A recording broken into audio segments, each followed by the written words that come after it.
5 सूत्री मांगों के समर्थन में एसयूसीआई ने सिलीगुड़ी में सामूहिक विरोध प्रदर्शन किया है।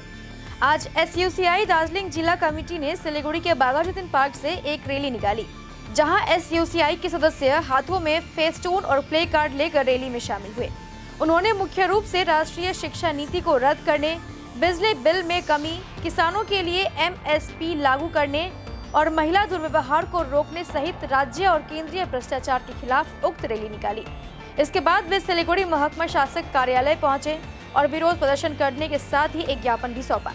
एसयूसीआई के राज्य सचिव गौतम भट्टाचार्य ने कहा कि জাতীয় শিক্ষানীতি বাতিল করতে হবে, বিদ্যুতের মাশুল কমাতে হবে এবং যেটা স্মার্টফোনের মাধ্যমে যে বিদ্যুতের সেটা বন্ধ করতে হবে।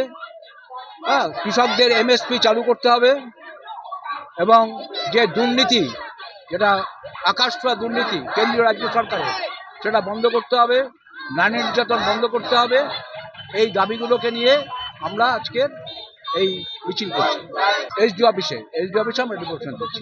এখানটাতে আমরা জেলা কমিটির মেম্বাররা আছি। আগামী দিনে আমাদের আন্দোলন কন্টিনিউ হবে এবং চলবে আন্দোলন।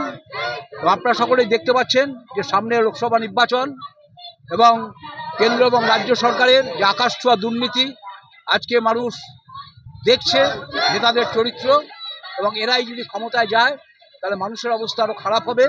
এটা আমরা দ্ব্যর্থহীন ভাষায় বলছি। মানুষের জন্য এরা কিছু করে না। আমাদের দেশের প্রধানমন্ত্রী প্রতিশ্রুতির ফানুস ওড়াচ্ছে, একটা প্রতিশ্রুতি পালন করেনি।